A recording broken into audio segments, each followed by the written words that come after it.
religion is supposed to unite human beings. It's not supposed to divide us. And if it's divisive, it's not religion from God. It's something else. And I think people should really think deeply about that. Imam Ali radiallahu anhu said an amazing thing. He said, Al-jama'atu ma'al al-kudura khayrun min al-furqa ma'al safwa. That the group with its impurities is better than sectarianism with its purity. That really think deeply about that. You know, that religion is here to unite us. It's not here to divide us. And if it's dividing us, it's not God's religion. It's something else. And so it's a great blessing to be in a place just where you feel comfortable. And you don't have to worry about somebody telling you you're not doing this right. You know, and if somebody did correct you, it would be out of love and not out of this arrogant, pious, self-righteous attitude of superiority. And so this type of religion, we have to fight it, really, because it's killing the soul of the Muslims. And it's all over the place now. You know, these memes, to use Dawkins, I don't really like to use Dawkins' terms, but you know, he came up with the idea of memes that are like viruses, intellectual viruses. And we've got these intellectual viruses that are making our community sick. And we really need to, you know, wash our hands, you know, in order not to get, right? You wash your hands. We have to clean our, you know, really purify ourselves just to make sure we're not infected by these attitudes and this arrogance and these things that are so antithetical to the Muslim spirit. So that's my hope, really, that you know, just the experience that you've had here, that you take that back to your communities. مَا أَنزَلْنَا عَلَيْكَ الْقُرْآنَ لِتَشْقَى. We didn't reveal this Quran for you to be miserable. I mean, Allah subhanahu wa ta'ala said that to his prophet. We did not reveal this Quran for you to be miserable. The mukhalafa, the understanding, the reverse understanding is أَنزَلْنَاهُ لِتَسْعَدْ. We revealed this book to make you happy. So if Islam is not making you happy, something's wrong with your Islam.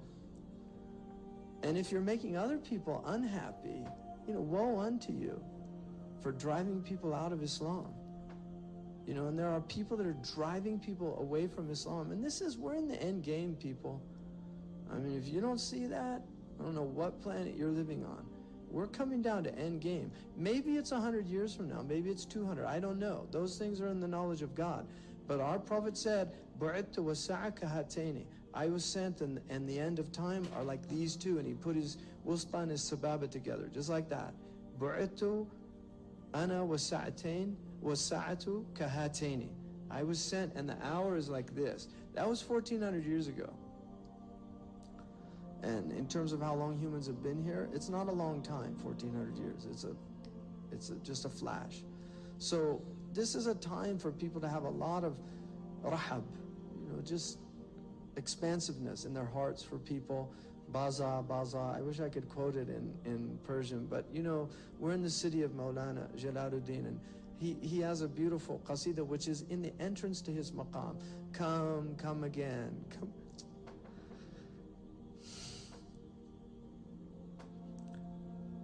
You know, whatever you've done,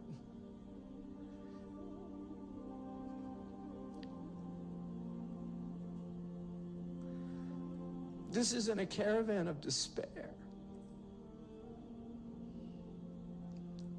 You know, sinner, if you've broken your vow 1,000 times, just come back.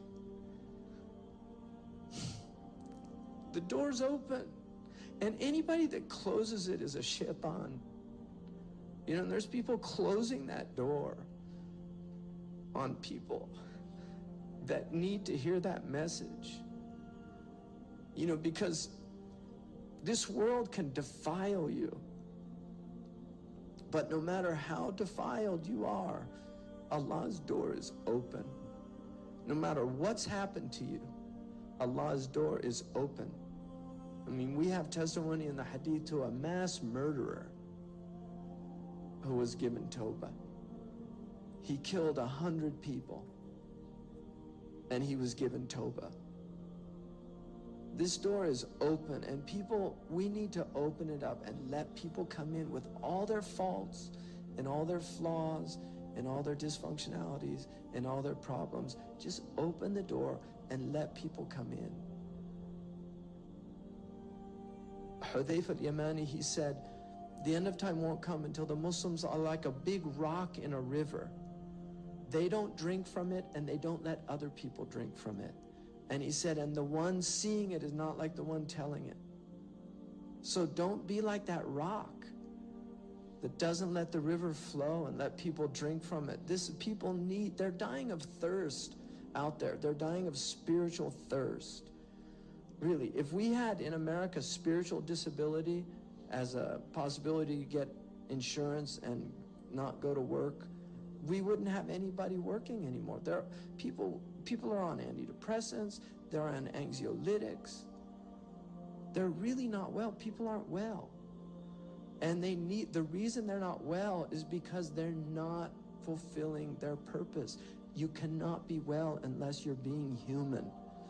We were created to be human, and the way that we are human is to surrender. It's just to surrender, to give up, to not fight Allah.